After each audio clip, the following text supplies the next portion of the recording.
Ta'ala increase you in your love for the Quran, your association, your connection to the Holy Quran. May Allah Ta'ala grant you steadfastness, and may Allah Ta'ala allow all of you. Oh, mashallah. He goes Darulum as well. May Allah Ta'ala allow all of you to complete the Holy Quran, the hifz of the Holy Quran, inshallah, and make you amongst the true huffaz of the Quran. Ameen, ameen, ameen.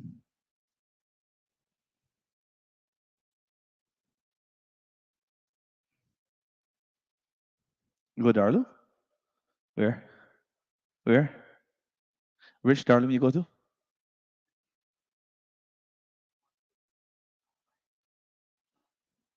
Oh, I'm thinking. Darulum Trinidad. So what you studying? MashaAllah, MashaAllah. Wrong.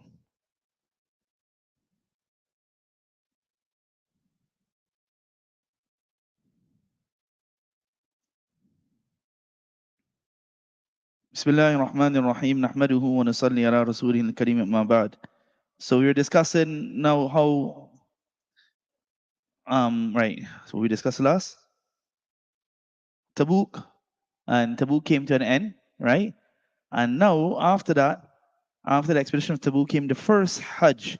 So in the 9th year after Hijrah, Rasulullah sallallahu alaihi wasallam sent Sayyidina Abu Bakr as-Siddiq in command of the pilgrims. So Rasulullah sallallahu alaihi wasallam didn't go that year. Still, what was happening? Remember, Makkah was only recently conquered, and the Arabs used to come to perform their Hajj. And remember, there were the paganistic rituals, and some of them going around the tawaf naked and doing all sorts of things. So that year, subhanAllah, Rasulullah sallallahu alaihi wasallam, he didn't go. He said, Sayyidina Abu Bakr as-Siddiq in charge of 300 pilgrims. After he had left now, the verse of Surah At-Tawbah, the beginning verses came, in which Allah subhanahu wa ta'ala now explained clearly that now, after this year, the pagans cannot come and do their tawaf anymore like that. And the restrictions and obligation of Hajj and what's supposed to be carried out, etc., were revealed. So Rasulullah sallallahu alayhi wa sallam sent Sayyidina Ali radiallahu anh. And Ali radiallahu anh, who wasn't supposed to be the Amir, he's not the Amir, but he's just to make that announcement. So when everyone had gathered then, I think it was in Arafat then, Sayyidina Ali radiallahu anh, he made the announcement, or right. So the day of sacrifice, then Sayyidina Ali radiallahu anh, he gave the announcement as to what the Rasulullah sallallahu alaihi wasallam had, the message he had conveyed to him, and the verses were recited. Now with Rasulullah sallallahu alaihi wasallam, and the Sahaba having now conquered Makkah, remember, everyone was looking to see how the Quraysh would respond, and would the Quraysh be conquered or not. So many of the tribes, the surrounding areas are waiting for this. Now that Makkah has come under the control of Muslims, and majority or nearly all now have also become Muslim, now the tribes from the different areas and the surrounding areas now send their ambassadors to either come into treaties with Rasulullah sallallahu alaihi wasallam or to accept Islam. And then that's why that year now was called the year of the deputations. Sheikh Muhammad Tahir Patni rahimahullah, he writes that this was the year of deputations. As the Quraysh were the religious leaders and guardians of the house of God, the Arab tribes had adopted a policy to watch and wait in regards to Islam. When the Quraysh bowed their heads to Islam, Makkah was captured and Thaqif also accepted Islam. They too realized that it would not be possible for them to resist the power of Islam. Then deputations began to arrive in Medina from all over Arabia, and the people entered the faith of Allah in throngs. From those who came was the Imam ibn Tha'laba, lovely story. And the Imam ibn Tha'laba radiallahu anhu, who came to Medina, he was sent on behalf of Banu Sa'd ibn Abi Bakr, Banu Sa'd ibn Bakr. And he accepted Islam, he went back to his tribe. And the first thing he said was, woe to Lat and Uzza. And they started, the Imam, how can you say that? And how can you curse our idols? But he remained firm and he said, I bear witness that there is no God but one God, who is without any associate, and that Muhammad sallallahu alaihi wasallam is a servant and a messenger.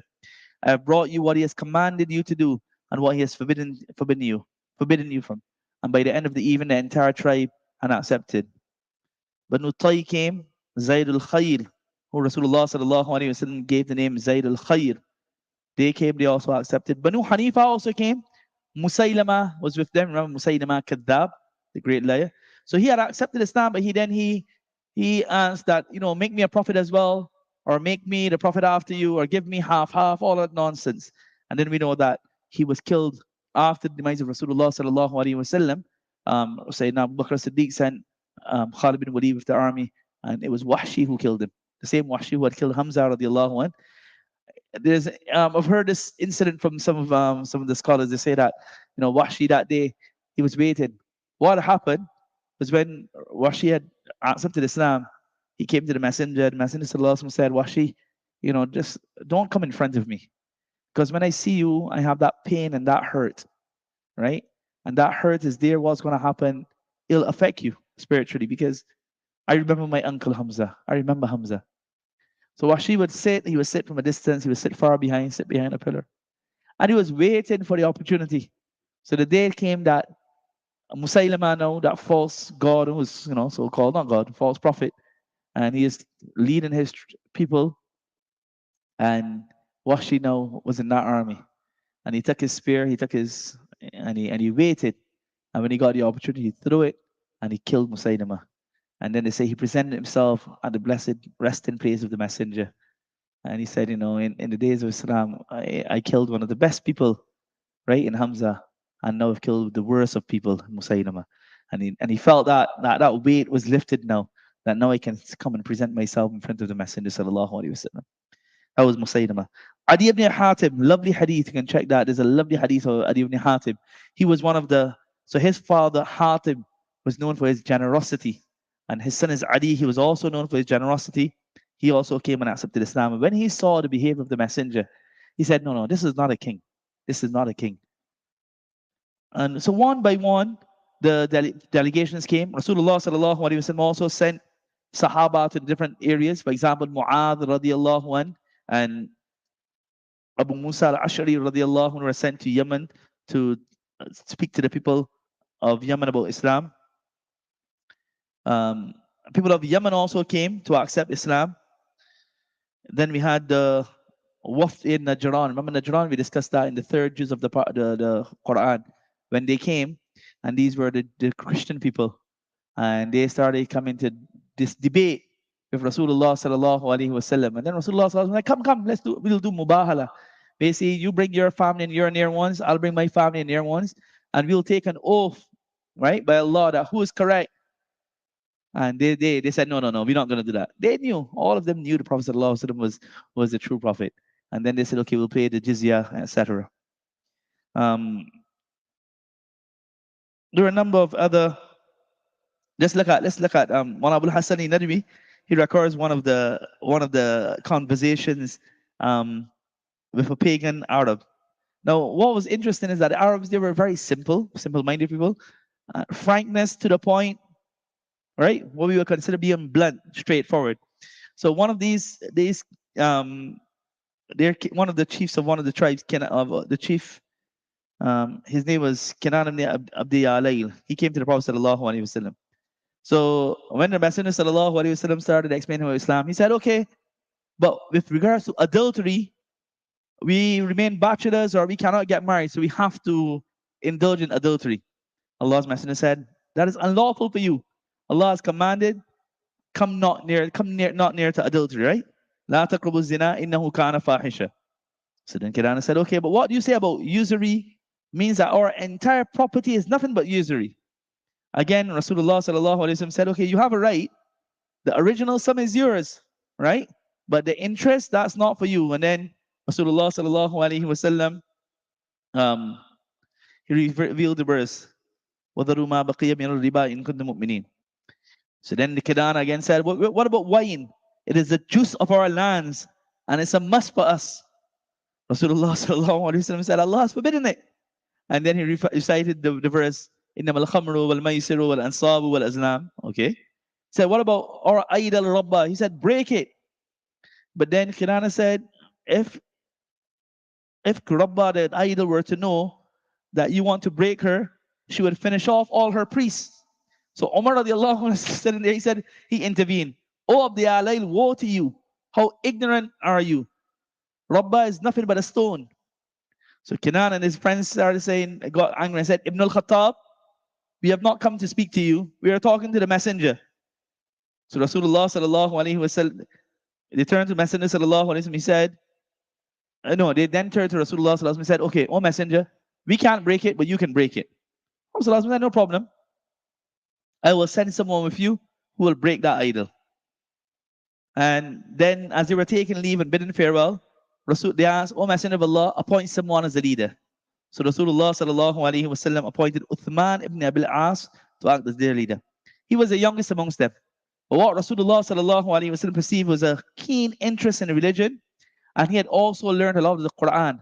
So whilst he was there, mashallah, he was learning the Quran from the Sahaba. So thus he was like the most well-versed amongst the people. So Rasulullah sallallahu alaihi wasallam appointed him to be their leader then. And so in this year then of the deputations, that's when Arabia was now being purged of idolatry. The command for zakat and charity also was revealed in the 9th year of Hijrah.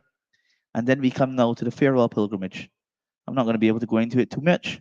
It was this, that, no, this was the farewell pilgrimage. Is called the farewell pilgrimage for a number of reasons. One of the main reasons that this was Rasulullah sallallahu alaihi wasallam's farewell to the ummah. Allah's Messenger sallallahu alaihi wasallam had announced that he was going for the Hajj, and thousands, some say 100,000, some say 124,000, some say 130,000, a huge number of Sahaba. So not only from Medina, from all the surrounding areas, because by now Islam had spread to Yemen and all of those areas. So everyone tried to accompany the Messenger sallallahu alaihi wasallam on this journey. And Allahu Akbar, may Allah rain down His mercies upon Maulana Alimiyah rahimahullah. Each time you read his books, you're just amazed. Did I tell you who he was? Maulana Alimiyah rahmatullahi alayhi, who's the author of the book that I'm using, right? Just to show you how the status of this individual. He passed away at the turn of the millennium, 1999, just before 2000. He passed away. Great scholar he was. He's known. He was from he studied. He was his father passed away when he was a young child, when he was a young child. He grew up under his brother. His elder brother was an alim as well. His mother was very pious lady, and her instructions and her letters and her messages to him are wonderful, right? And teaches us all about adab and respect. He studied in Nadwatul Ulama, then he had connection with the great scholars of the time. He went to Hazrat Raipuri rahmatullahi alayhi, who was one of the scholars. He took part in the Tabligh movement as well with Maulana Ilyasa rahmatullahi alayhi. The book that we're using on mornings, that's the last thing. Right. That's really and truly Ma'ariful Hadith. And Ma'ariful Hadith is the compilation of his good friend Maulana Manzoor Naumani.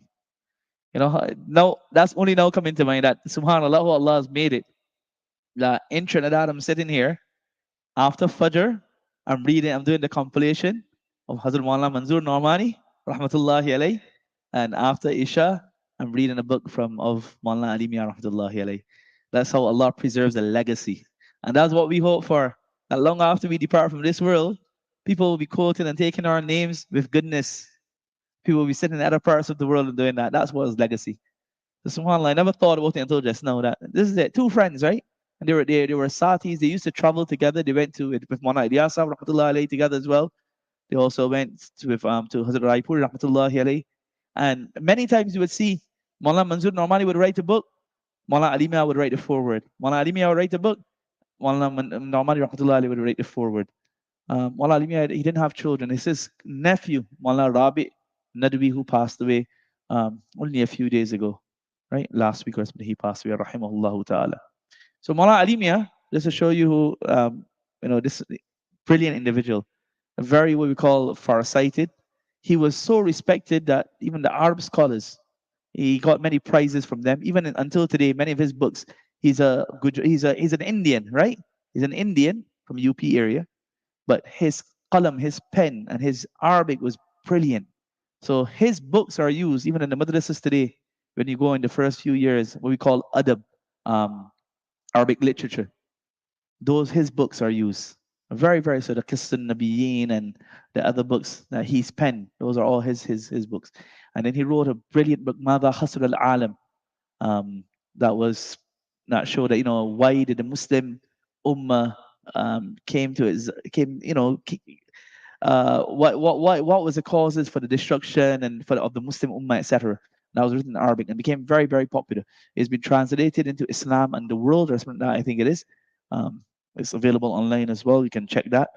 But he was brilliant. His pen, his writings, is one of those that I really enjoy to read because he has a very worldview. He was a student of history as well, so that's why you'll find his writings, um, historical evidences, etc.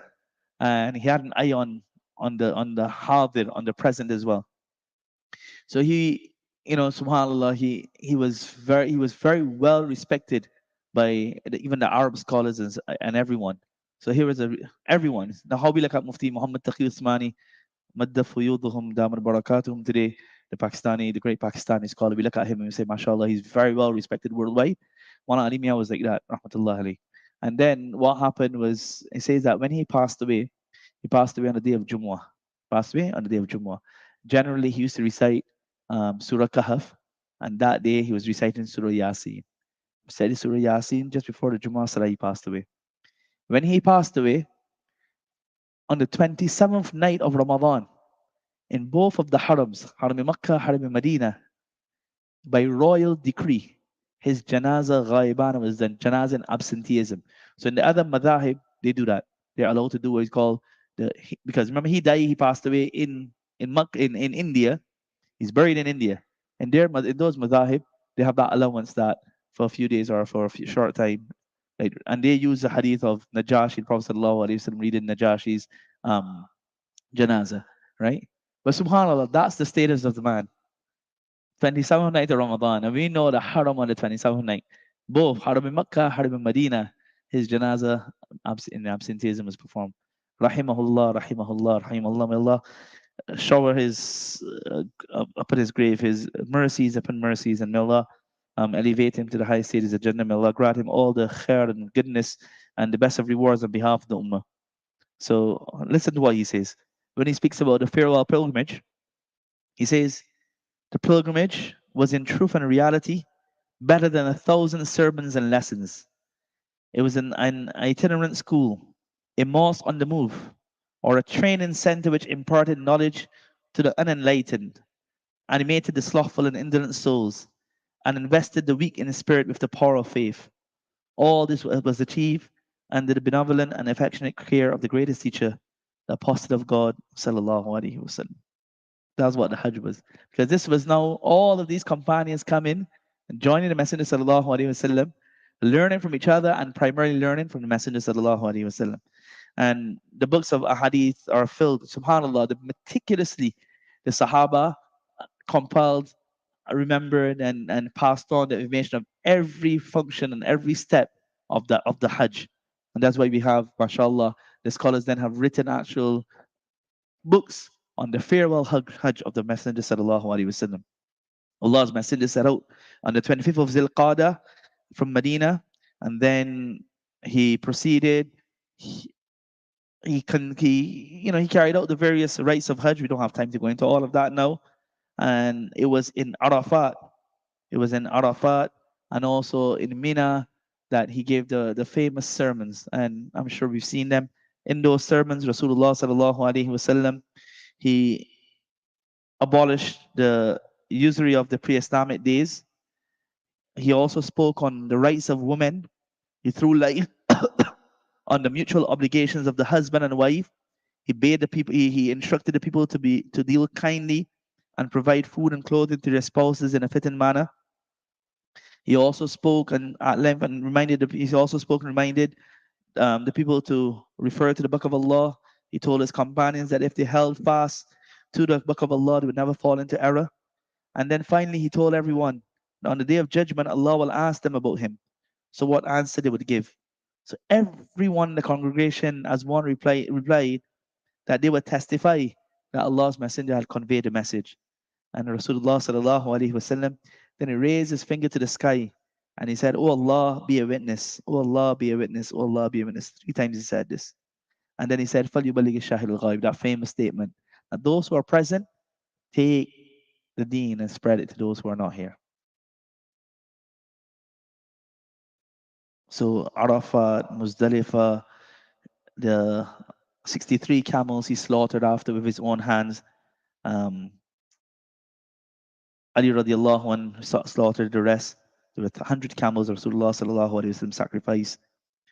And the famous one as well, when he mentioned on the day of the second day of Tashriq, the day of sacrifice, when he asked, "Do you know what day this is?" And he said that your blood, your property are sacred, like the sacredness of this day in this month, in this city of yours. He reminded them, fear Allah concerning women. And these were the messages that he gave during that, this Prophet sallallahu alaihi wasallam gave during that Hajj. It was during the Hajj that the famous verse Al-Yawma akmaltu lakum dinakum, in which Allah subhanahu wa ta'ala spoke that now I've completed the deen for you.